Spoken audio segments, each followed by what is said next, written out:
Hello, everyone. Welcome to episode 85. 85? 85. Wait. I double checked.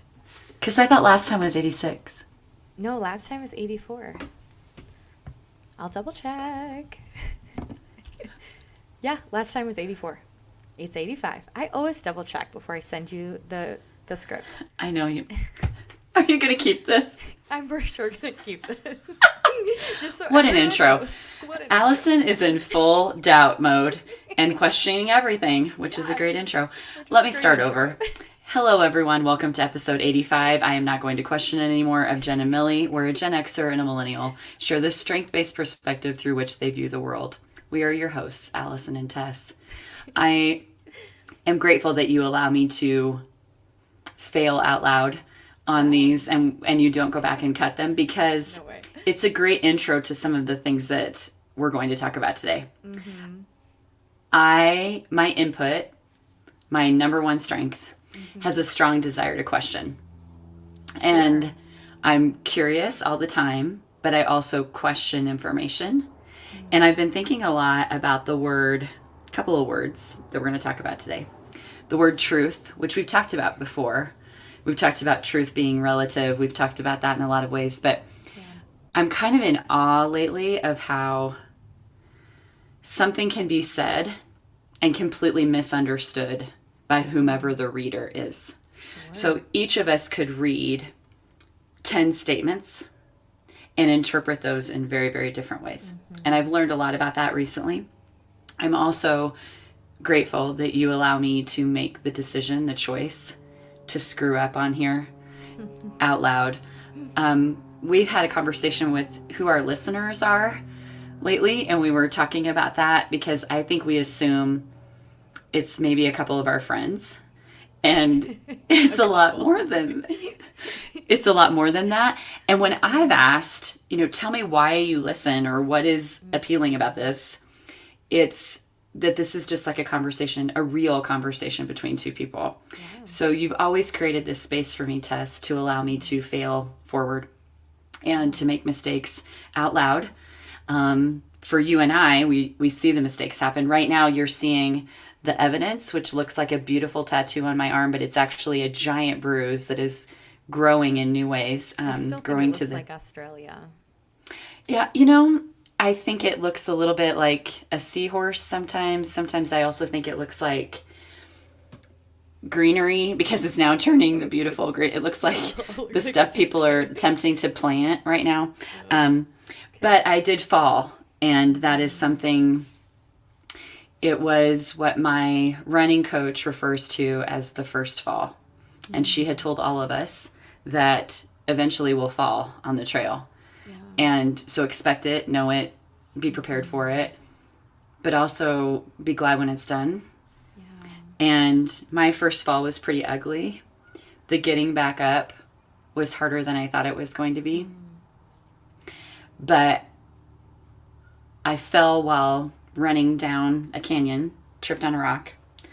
And I'm usually towards the front of the pack because of my run pace. So I fell in front of everyone. And this last week heard just how beautiful it was, how slow motion it was, how they all saw me starting to fall and then starting to brace myself to protect my face. But this is the only place that I am bruised, on my upper arm. So I fell in a way that is protection and self-protection. I knew I was going to fall. It was slow motion, but I knew enough to turn myself in a way that protected me. Yeah. And laid there for half a second because I was in a lot of pain, and had this group of women around me who were immediately right there. And I got up and I looked at my coach and I said, first fall. And started running again and ran the last mile straight. Waited till I got to the car to cry, which is becoming a really good pattern for me. Wait to cry. Wait. Can you hold it in, Allison, for just a minute and then cry?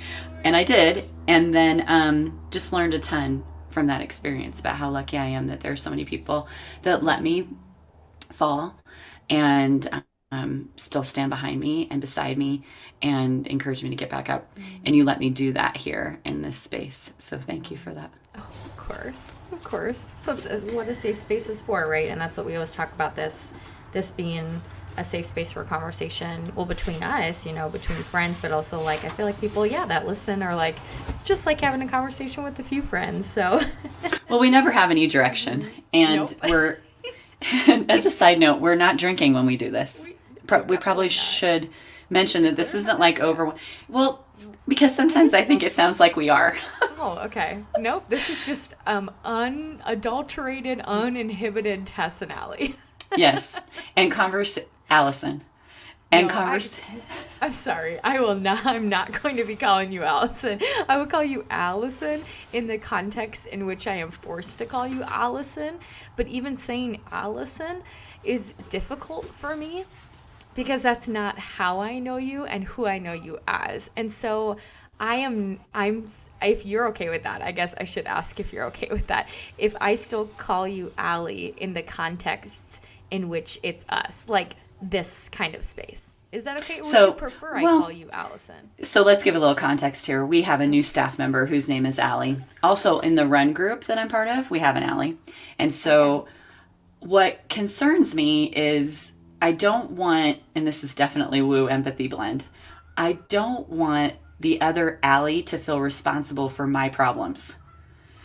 So the reason that I clarify myself to be Allison in our meetings is because when someone says, oh, hey, Allie, are you going to take care of this? I don't want the new real Allie, the Allie her name is actually Allie, to feel like they're talking about her. So Alllyson, I'm kind of like Prince. I feel like I can modify myself because I didn't used to be Allie to anyone. I was only Allison. And so if you go back to Exeter where I grew up and you say, do you know Allie Horn? They're like, who? But if you ask somebody at Teammates, do you know Allie Horn? The answer is yes. So now I get to recreate myself, which is great timing again, to just be Allison, Alllyson. So Tess, you can call me whatever you prefer. Okay. The only people that call me Allie in my former life are my friend Katie, and I guess I'm the only person that calls her Katie. I learned that over the weekend in Texas. I call her Katie Babe, actually.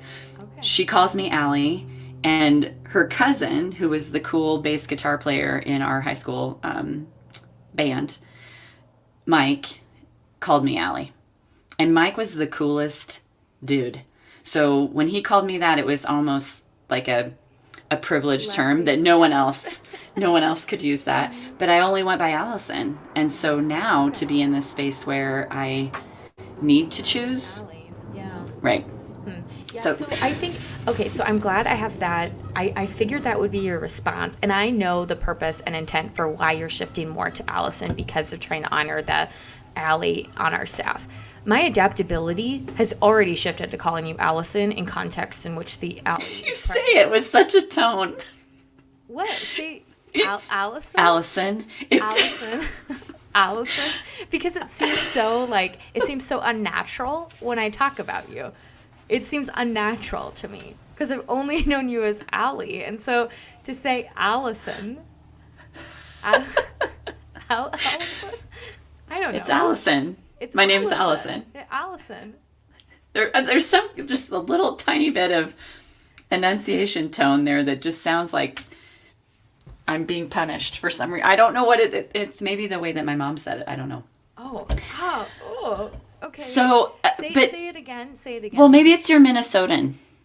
I do because people do make fun of me for saying things weird. Like there was a whole thing. I hope they don't make fun of you. They do. At my best friend's wedding a month ago, there was a whole group of people that were like, "Say this word and say this word," and I would say it, and they were like, "That's hilarious," I'm like, my favorite movie is Love Actually, and when they all sit around at the bar and they ask the British guy to say, "Bottle." They're like, what is this? They point to a beer bottle, and they're like, what is this? And he's like, a bottle. And they're like, bottle. Oh, my gosh. But yeah. So I love that movie. So say your full name. Allison Marie Horn. Allison? Oh, sorry. Allison Marie Bernadette Horn. Okay, sorry. One more time. Allison Marie Bernadette Horn. Allison Marie Bernadette Horn. Is that better? Well, maybe, I don't know. I have a friend here who is from Jersey, and it's been fascinating for me to hear him say things like tournament. I'm like, tournament? He's like, no, there's a soccer tournament. And I'm like, tona what? Tournament. I'm not making fun, because I love the enunciation that all of us have, tomato, whatever that might be. Mm-hmm. But there's just something about the way, I think you say Allison in a way that's, you're not liking the shift, and there's a tone of disdain that's in it. Ooh. I'm able to switch, but it's not disdain and it's not dislike. It just feels uncomfortable. Mm-hmm. There's discomfort to it. It's not disdain, it's discomfort. Because I know I'm supposed to be referring to you, but it feels, unnatural and uncomfortable on my tongue to refer to you as Allison. Also, I think it reflects what we're going to talk about today, which is lessening, or maybe the concept of getting rid of things that are unnecessary, or shift and change in space. Yeah. Allison is it's 7 letters. Mm-hmm. It's a long name. Yep. When it was hyphenated with other names, it was extra long. So Allie sounds very simple. Mm-hmm. And I think I've grown to love simplicity in a lot of ways. The shedding of things. And I think we want to talk a little bit about that today. We talked about what I love, what I need last time. I got some great responses to that, by the way, which I am always so grateful for. I know that for me, for example, I went to my first big show of the season. I am so into honoring my word of the year right now. Yeah. But I went to Red Rocks last night to see, I will call him a friend, but he's more of an acquaintance. His name's Andy Frasco, and his show is just absolutely incredible. High energy. And one of the things that really stood out to me was how I'm choosing to do that right now. I am prioritizing. When we talk about what I love, what I need, and when we had some responses from people, today I chose to reach out to Andy and tell him about that experience. And I wrote him this long message via Instagram thinking, this guy's probably got 1,000 fans or more and thinks, okay, here's another, sorry about the planes, here's another, fan club response. But what I wrote to him, I was seated next to a couple that had come for Keller Williams, the opening act, and they weren't familiar with Andy yet. So they turned to me, and there I am by myself, which was awesome. They turned to me, and her name is Tess, and she said, "Hi, I'm Tess." She said, "What brought you to a Keller Williams show?" And I said, "Actually, I don't know Keller." I said, "But I know Andy." And she said, "Well, we're new to Andy. Tell us about Andy." And not only was I able to describe the energy that they were going to have in that show, and Andy's shows are high energy, but I got to tell her a little bit about Andy as a human. Andy cares about other humans. He is very much, very vulnerable, very open, did a lot of things during COVID to connect people. He's very open about mental health awareness. He's open about his own struggles. He loves love.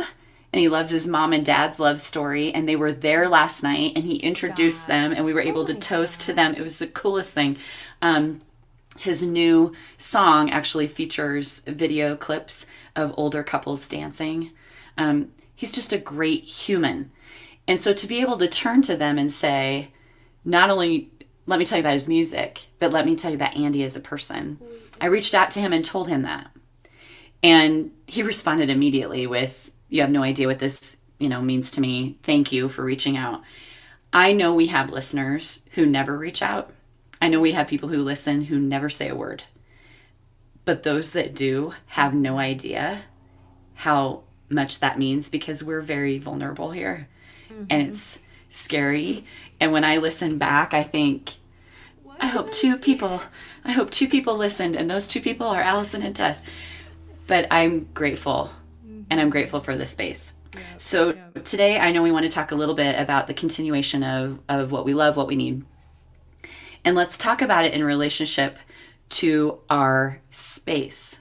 Mm-hmm.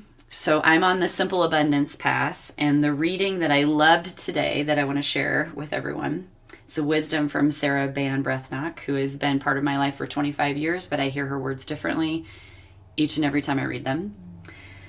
Here's the quote from Simple Abundance this morning. Her eye is more discriminating now. She has learned what she can live without, and she feels lighter. What you love expresses your authentic self.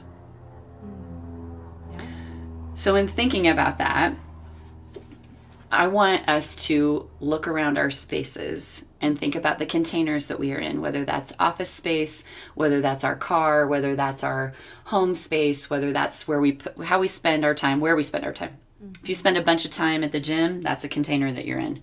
Yeah. If you spend a bunch of time house sitting, that's a container that you're in. If you spend a bunch of time at your parents' home, that's a container that you're in. Or if you spend a bunch of time outside, that's a container that you're in.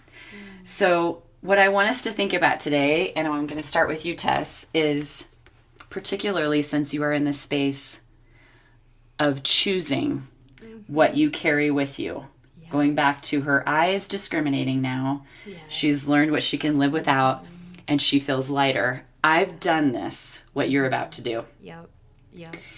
And it is grief, and it is hard, and it's... the condo approach does not work for me, although in some ways it does. Oh, Marie, yeah, no. No. It's not, does this bring me love and light? Is this giving energy to me? Yeah, no. However, I will say that I think thinking about the last statement, what you love expresses your authentic self, will help you to discern what you carry with you. I carry with me, yeah. So if you missed, I think it was 2 episodes ago or 3 episodes ago, I think most people know I am having a full-on life change in a couple of months, almost exactly 2 months. Will be moving away from Omaha, quitting my job at Teammates, leaving the area to start a PhD program. And I am grateful. I had a bunch of stuff confirmed just this week about my assistantship and my position with the university, and also then was able to confirm where I'm living. And so a lot of change, and it really just has kind of propelled the last couple of days. My mind is whirling about what to keep, what to pack, what to bring. You know, I'm going home to Minnesota for a few days next weekend, and so I will bring a bunch of stuff up for that. But that means now I'm in this slow, 2-month process. It's just dragged out, which I knew it was going to take a long time because I'm uprooting 9 years of my life, my entire adult life. A third of my life literally has been spent in this space, in this town, or in this city, in this area, building this life. And so for that to change so fully and completely all at once is a lot. And so I knew it would be a longer process. I couldn't just move in a weekend, right? I'm having to figure out what to sell and what to donate. And then I think the biggest question for me is I'm moving from 700 square feet to 300. So I'm going to be moving into a micro apartment in DC, which I'm so excited about. But I have a lot of things, including a lot of books. And I think people with context, and I also have high input, tend to keep things. We just keep things because they mean something, or they were with us at a certain point in time, or we're like, why would I get rid of it? Things like that. So I just have accumulated a lot of things. And I've always kind of been like that, right? I remember I have a note from my speech coach from junior year of high school that I still have. I have graduation letters, and yes, I have a whole bucket of things just like that, of words and things. Anyway, so how I've been approaching it, and you can strength spot me 100% right off the bat, how I've been approaching everything, my very first litmus test, the very first question I ask myself is, when have I most recently used this? That is for sure. It's not whether it brings me joy. It's not whether or not I love it. It's pure utility through my context lens that says the utility of input. Also adaptability. Also adaptability, yeah. So adaptability, but also input, right, is filter.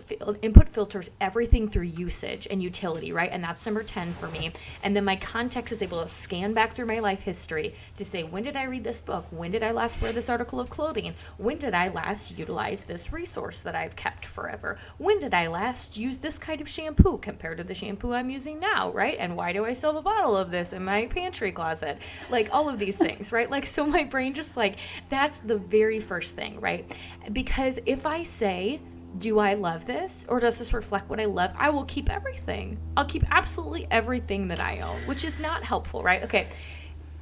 Stop. Hey. I'm giving you the face. I know you're giving me the face. I want you to give yourself some credit because you are not a hoarder. And I think you're making yourself kind of sound like... Okay. No, definitely not. And that's not what your space looks like at all. It's very clean and clean lines. And I think you've already discerned a lot. Yeah, for sure. And even just live in the space that I am living in. But because, I'm reducing the size of my space by more than half, about 60%, I'm going to be living in, I think it's about 40% of the space I'm currently in now. I need to make a lot more adjustments. For a second. You have this down to percentage. Well, yeah, I mean, so I love just witnessing the difference, again, back to truth. The difference between, like, the way you see information is completely different than the way I see information. So when you say 700 to 300, is that what you said? 700 to 300? So technically, I just calculated it's 42.8% of the space that I'm currently living in right now. So in my head, I'm just like, okay, that's 400 less, Okay, so maybe she's got to get rid of something. You are already in percentage mode. So here's the fact. Here's a statement. There were 4 statements made there. My approach to those 4 statements and your approach to those 4 statements. Different views. Very different views. Yeah. And I think that's important because a lot of the way that we communicate right now is in email and in text and in social media. Sure.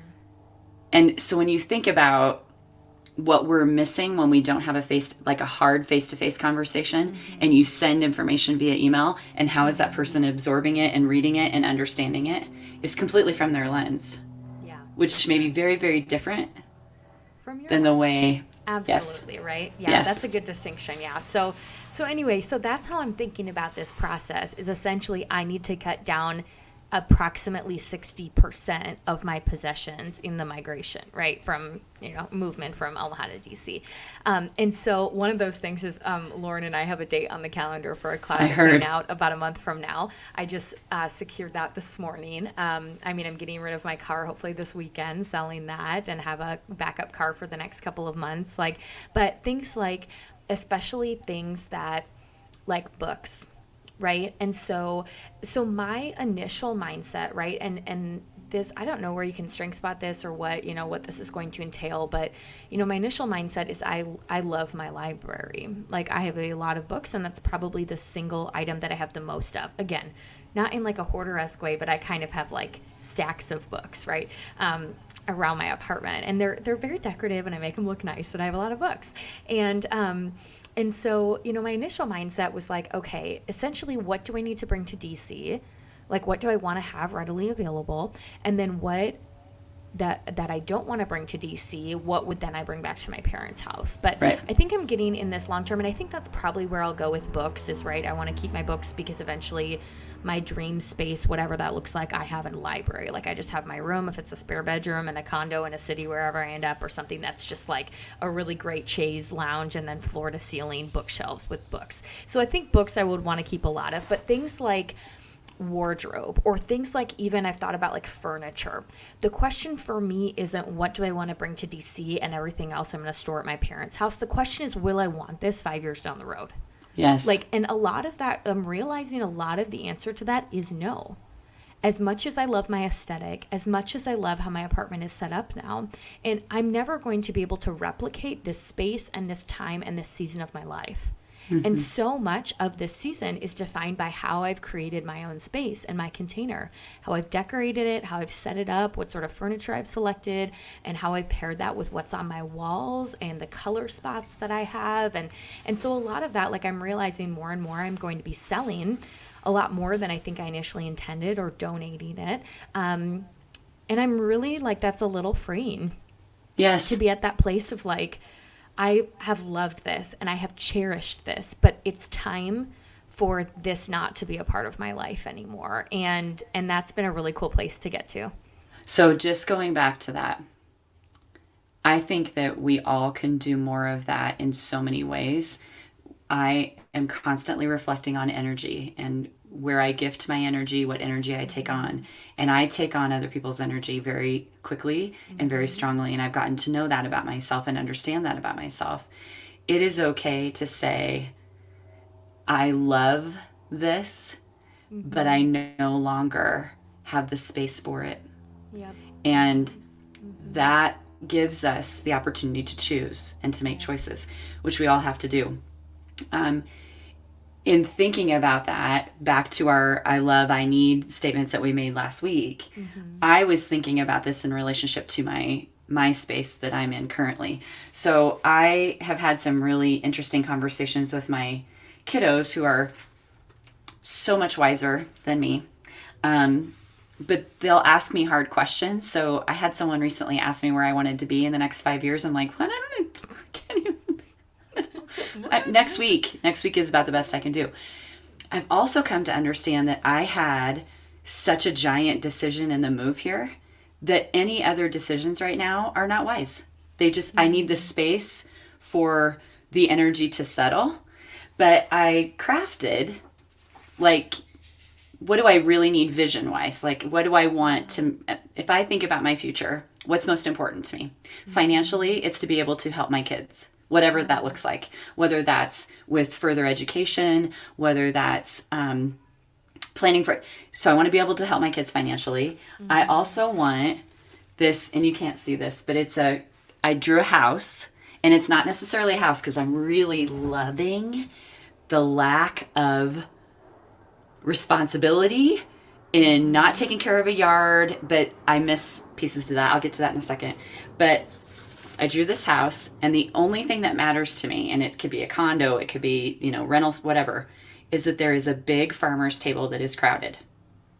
I want space, and I'm lucky that my kids have this at their dad's house, and I'm part of that crowded table. Yeah. But I want them to have space where they feel comfortable, and I want there to be a crowded table for them, their significance, and also every single person that's part of my family and friend circles. Yeah. And then the other, which I drew really poorly, is a baby grand piano. And what that represents is not a fancy new baby grand piano. It maybe represents my original piano, which is now at my sister's because I can't have it here. Or maybe it's just an old, yucky looking baby grand piano. But when I think about what I really zero in on, what do I want for my life, my future, it's that simple. Space with that. It is that simple. So when I was thinking about, back to our love and need, and I want you to think as I'm sharing mine, what are you telling me? I'm moving up and down. Yeah. I can't. And then you keep moving closer and then further away from the mic, so it just keeps messing with all the balancing we did in the green room. I'm sorry. Just putting it out on this radio. I'm trying to stay the same direction from the mic, but just because the mic is over here, actually. But just move around a little bit. Okay. This surprisingly, this is hard for me today. Yeah. I don't know, and I'm You're so uneasy. Fidgety. You're so I'm fidgety. And it's making me anxious. I'm sorry. Okay, I will stay in a... Thank you. I'm more contained.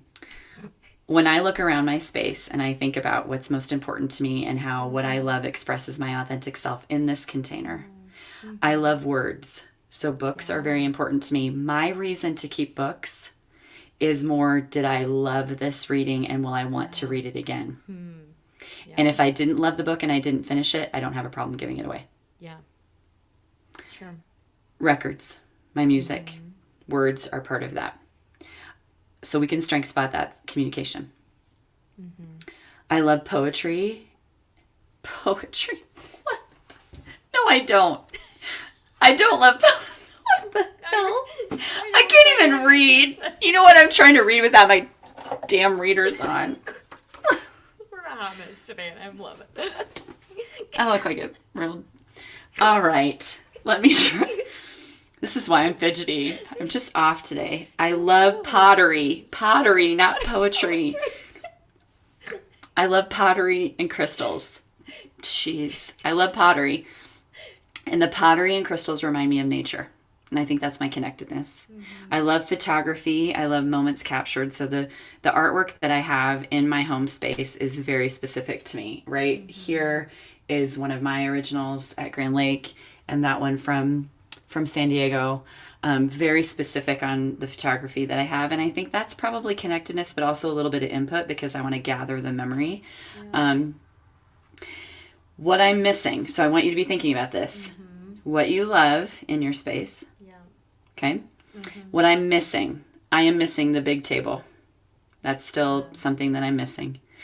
I am missing garden and outdoor space. I miss my hammock. I miss my garden. I miss my big yard. I do. I don't like the responsibility of it, but I miss tinkering in it. I miss my piano. I miss plants. I don't have any plants yet because I've not felt responsible enough to care for a plant.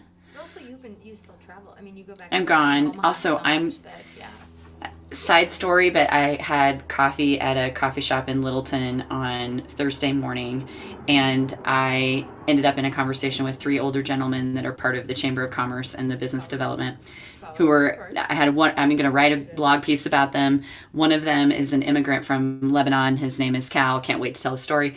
Anyway, long story short, they were like, so you're a writer? That's what you do? And I said, no. Like, I do this and I do this, and then when I sometimes I write, and they're like, what do you do in your spare time? And I thought they were being serious, and I said, well, I run and I hike, and I'm part of this ladies group, and I go to concerts all the time, and this is my friend group in circles, and I go back home. And they're like, no, we were just joking. I'm not here very often, so plants are a big responsibility. I miss my garage because I love the space for things, the outdoorsy things. Like, I miss my kayak, and I miss my outdoor gear that I had to part with. Yeah, that's good. What I've gained in getting rid of those things: quiet, even though you hear the planes all the time. It's very quiet here. Forced movement. I have 3 flights of stairs and no elevators here. Chosen furniture.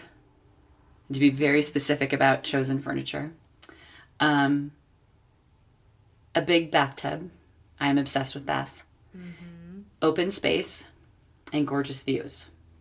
So I kind of narrowed that down into what I lost and what I found.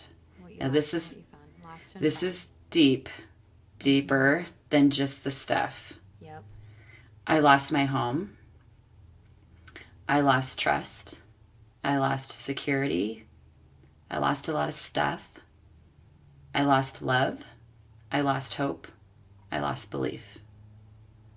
But what I found was myself, freedom, nature, new people, new experiences, joy, dance, minimalism, and choice.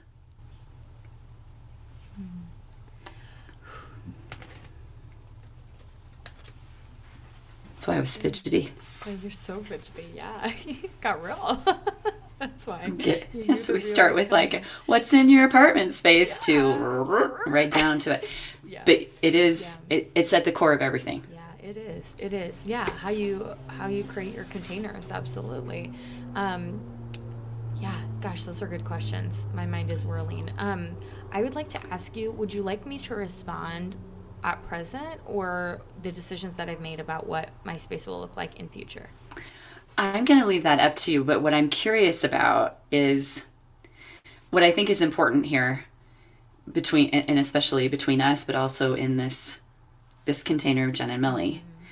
I'm 20 years ahead in a lot of things, but I also weirdly have done the move 6 to 7 months prior to yours. And I think, I mean, we knew that was coming, right? But like, I have experienced what you are experiencing right now, and it makes my heart hurt. Because it is hard work to discern. And it's such a pain to move. Yeah. Because once you start the let's start moving things, then there's really, the momentum of it would just be so much easier if you had to do it in a weekend. I know, but it's going to be long and laborious and hard and joyful, and I'm prepared for that. So I literally did a really like I think it was Wednesday, I did a really, really long work day. Like, I think I was working until 11 o'clock at night because I just had just a ton of stuff to get done. So I ended up taking a couple hours Thursday afternoon as like a break from like 2 to 4. And I went to Target and got like organization bins and packing tape because I know I'm going to be doing a lot of that tomorrow. And but I did sketch out like a master timeline because I was like, I feel like there's just so much to get done, and I want to still give time for like celebrating and spending time with my people. And I have a weekend I'm doing just a solo trip by myself because I didn't get that this year, and I've just felt the lack of that, not having a time just to get away by myself and reflect and dream and plan and just be I've been by myself a lot lately, but it's been like I've had a ton on my plate, and so I haven't been able to actually commune with myself, if that makes sense, right? Because I've just been by myself. I've been alone, not in, not celebrating, being solitary. So anyway, I've like all of these things, and like my family Christmas and a friend's trip, and then I'm just like conference. I mean, I had to figure out like when to do all the rest of the stuff that I actually need to do, right? And I think also you had, so this is, we talk about this sometimes, moving is grief. Mm-hmm. There's different levels of it, because when we move, when we don't want to, that's different. When we move in a space of like celebration, that's different. But it's also, usually there is like a, something that moves the pendulum faster. Something that, so once you got word from Howard, it was like, Yep. And so I, very similarly, I had Colorado on my soul, but then things happened that, I mean, really propelled that decision to go quicker. And then it was like the decision was made. That's, that piece of it also is grief. Yeah. Yep, The discernment of the actual decision of where am I going? Where am I going to land? And you just confirmed that. Yeah, 2 days ago, I just actually confirmed where I'm going to live. Like, this is where I was hoping for. This is best case scenario. But I was also like, COVID has affecting higher ed funding, or has affected it. And so I'm like, I'm not sure if I'll get full funding from the university. And so I don't know for sure if I'm going to be able to do that or want to do another type of assistantship. So yeah, I mean, I just got word 2 days ago, but I had my strategic, right, had put together all of these scenarios already. Yes. And so it was like scenario A, scenario B, scenario C, scenario D. I had 4 possible potential outcomes based on news that I would get, right? Also, there you go, Strengths taught me through that. Not just how do I move, but like I had all of these scenarios at play. And so it wasn't even like, oh my gosh, now I have to figure things out. It was like activate scenario A when I got news. It was like I have it all planned out almost to the end already, knowing exactly the square footage, exactly the price, already having a template of a budget, I'm like, I knew exactly what it was if that was the scenario that was going to be, the case. And so it wasn't like I think like it activated the pendulum swing, but for me it wasn't like, okay, now all of a sudden I'm in this frenzy. It's like, no, okay, we're ready.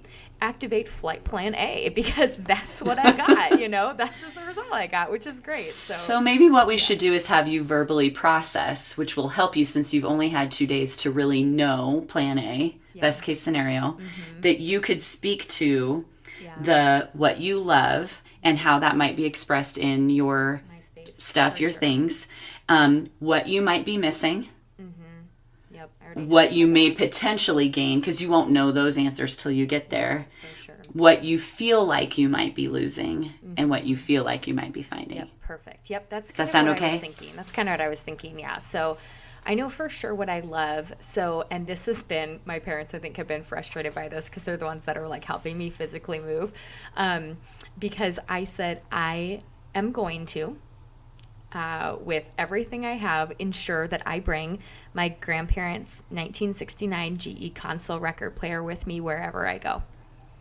If I end up moving to London, I will board a ship and in order to get that thing overseas if I end up overseas long term. But, I can relate. But anyway, so that is coming with me, and I knew that was coming with me, and my mom has like envied this forever, right? She's always wanted it, you know, and she was like, I can't believe Grandma gave that to you.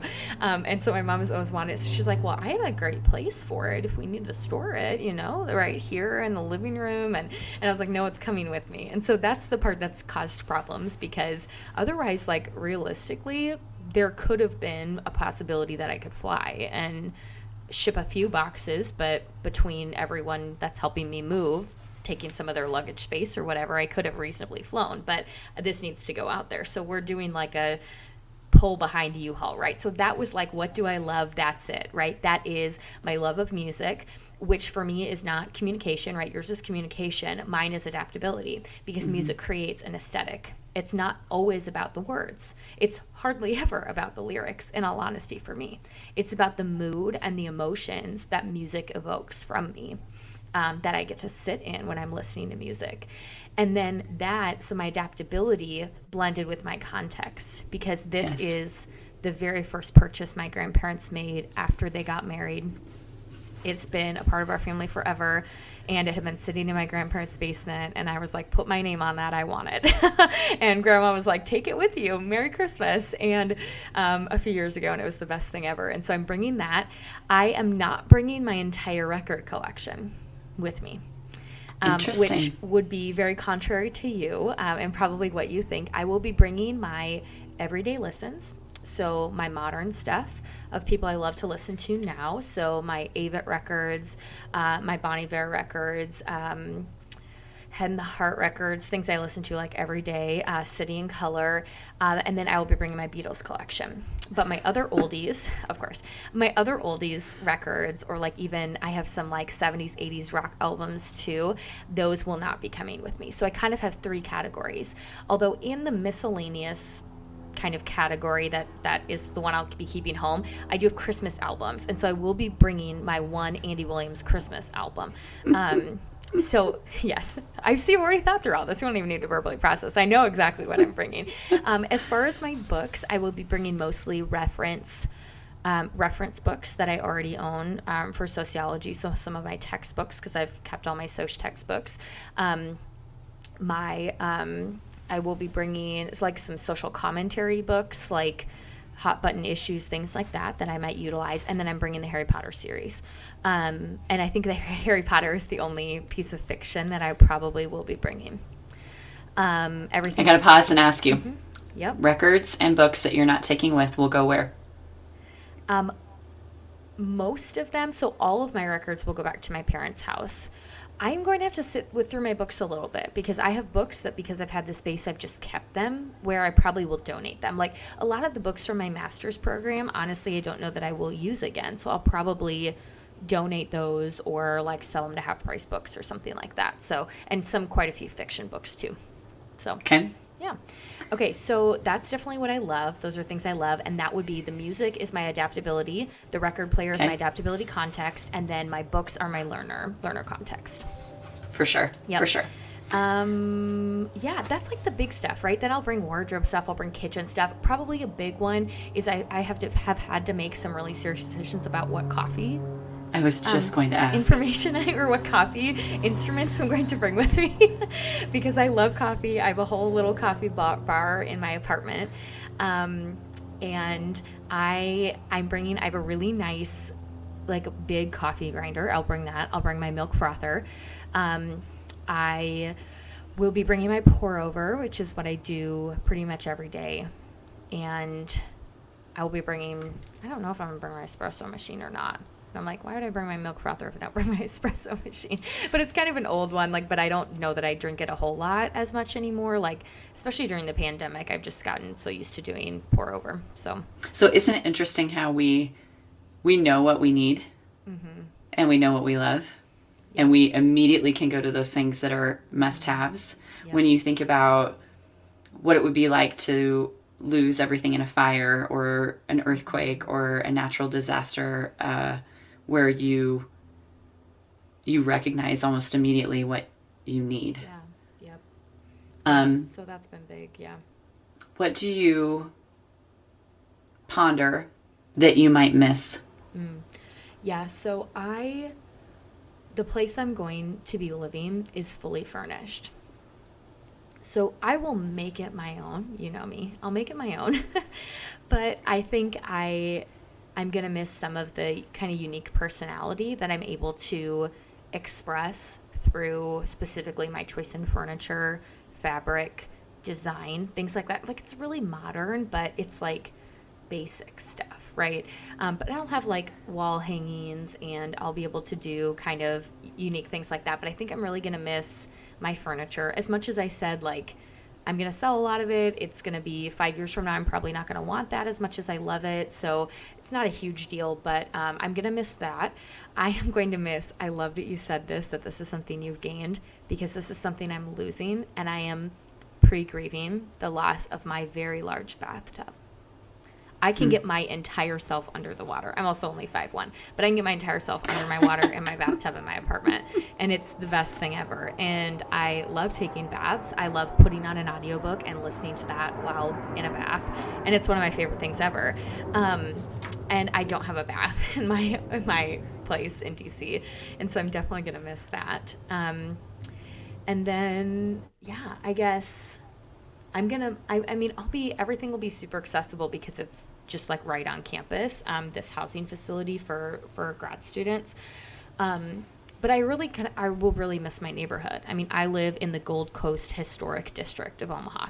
I'll be living in DC, so I'll be in a historic place. It's in the Shaw District in DC. So it's historic, right? But I love the old homes that almost all of them are on the National Registry of Historic Places in my neighborhood, like getting to walk around there, walking down to Archetype, walking the other direction down Amateur Coffee. You know, I'm going to miss that for sure. So that's definitely grieving.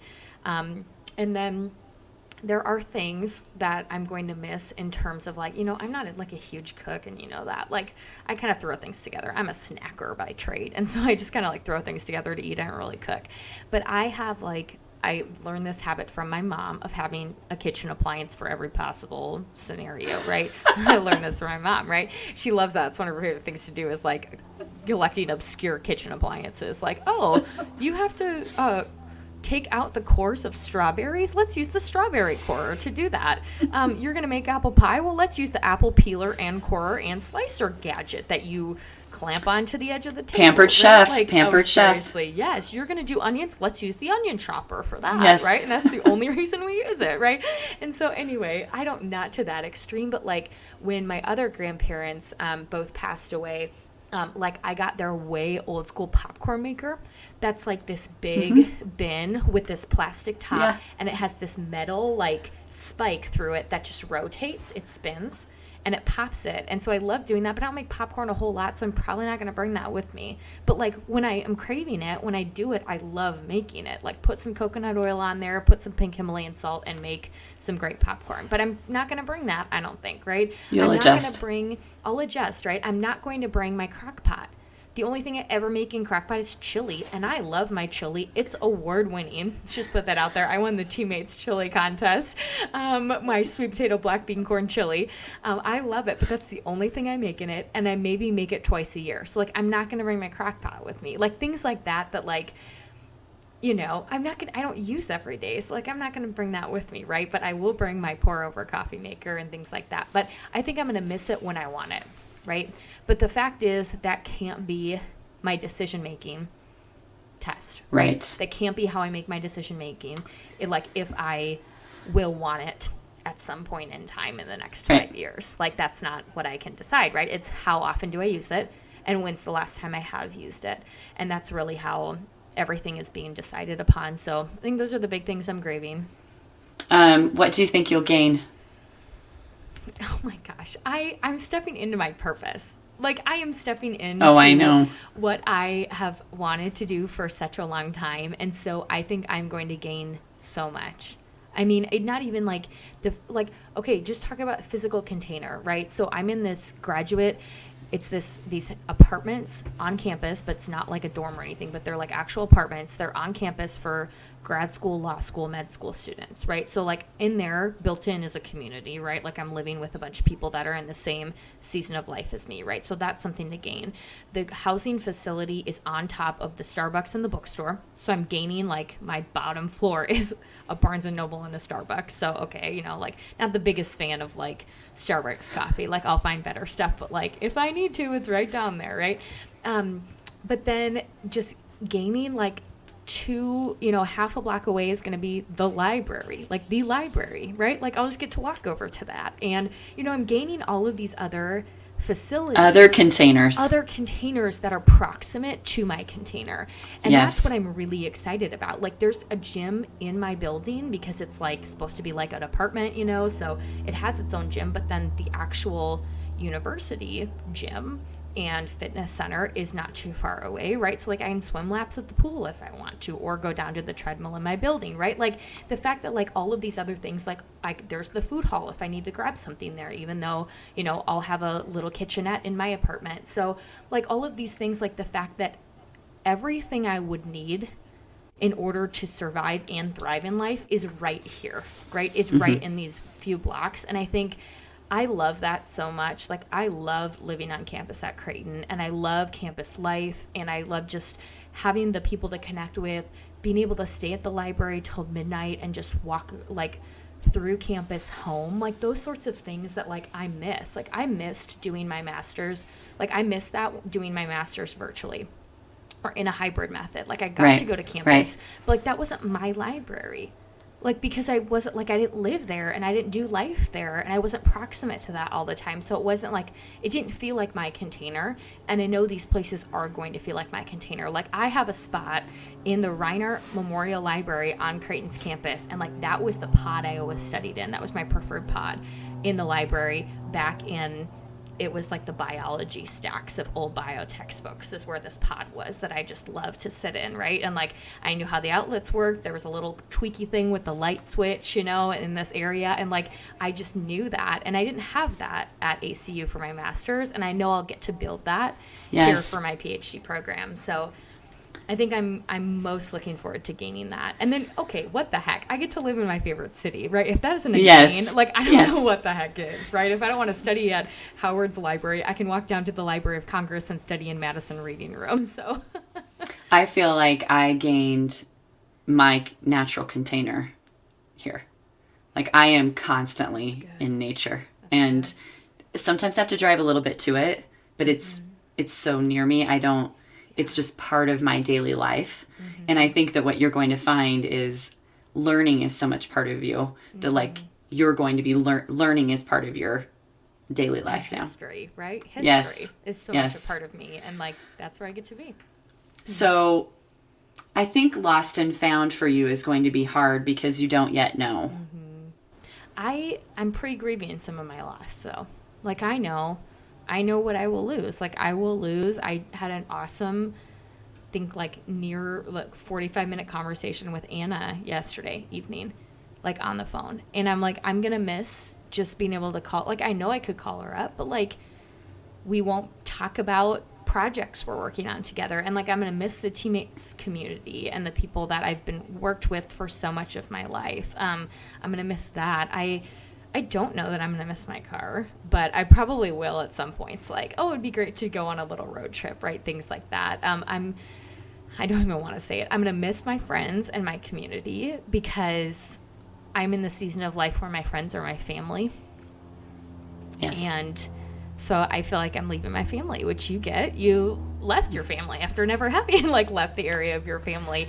I left my actual family a long time ago to move here.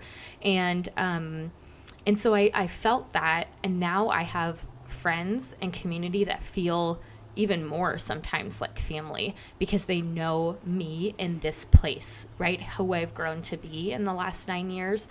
And so it feels like even more of a loss, and that's really hard. It's chosen family. Chosen family, yeah. And then I know I'm going to miss Omaha. I know people that are from here are like, you love Omaha? I've loved this city. I have loved living in Omaha. The music scene as much as people say there isn't, I'm like, almost all my favorite bands have come through Omaha. Yep. The music scene, the incredible coffee shops, like the fun areas of town, you know, the exploration.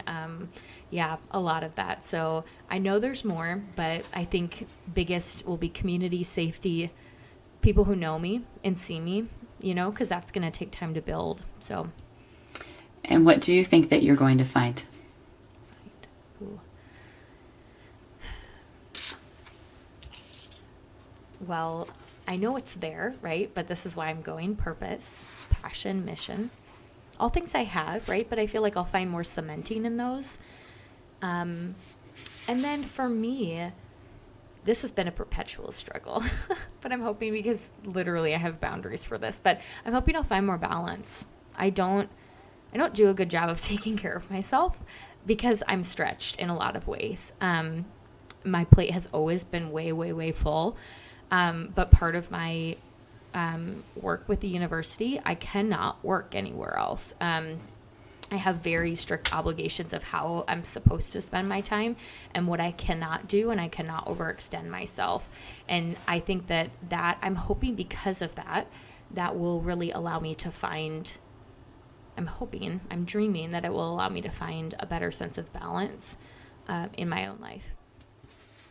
So I want to leave you with another simple abundance quote that I came upon as I was hearing you say that. This was from 2 days ago. Her new passion became peace of mind. And then this is my own writing that I added. Passion, perseverance, patience, and perspective. And patience is probably the hardest part. So we say this all the time, be in the moment, but you're embarking on moments of transition that will feel scary and empowering, freeing and terrifying. And be patient with yourself as you experience those things. I think we have a tendency to speed through the uncomfortable, to get to the settling in. And there's a whole lot to learn in the uncomfortable. Yeah. There's a whole lot to learn in the boxes that still aren't unpacked. That's okay. And maybe you don't even need to unpack them. You can just pick them up and take them directly to Goodwill. There is a lot to learn in the moments of transition, but it seems like we all are in a hurry to get to the next place. Yeah. And the space, the container of transition is uncomfortable. Yeah. Yeah. The loading your shit in a U-Haul is uncomfortable. Yep. Unloading it also. But I look back at that and think, I wish I would have just been the tiniest bit more present to see this is just stuff. Yeah. And it's the stuff I decided that mattered, that I wanted to take with. Yeah. And then going back to her eye is more discriminating now. She has learned what she can live without, and she feels lighter. Yeah. That's good. Good reflection. That was good processing. Mine too. If we were to create action items for listeners, it would be like so. What does your space, your physical container, tell anyone about your strengths? How are your strengths reflected in your physical containers, wherever that is, your home, your favorite room, your workstation or office, where you, like you said, if you spend a lot of time at the gym, things like that. And then, if you've moved or transitioned or even gone through something like spring cleaning lately, what have you gained? What have you lost? What have you gained? What have you gotten rid of? And then what have you lost and what have you found? And let the lost and found be more holistic and deep. It's hard. It's tangible. Yes, but I think it helps us to, that hard question really ties back to the container. Absolutely. And the container questions are easier to answer. What I've lost and what I've found are deeper exploration. And we kind of need both in order to get to the root of it. Love it. Love it. Well, thank you, everybody, for tuning into this episode number 85 of Genn and Millie. If you enjoyed today's conversation, consider sharing this episode with a friend. To interact with us and share your responses to the questions we posed in this episode, give us a follow on Instagram. That's at Genn and Millie, at GENNANDMILLIE. The views and opinions expressed in this podcast are exclusively that of Allison Horn and Tess Starman and may not reflect the views of Teammates Mentoring Program at large. Until next time.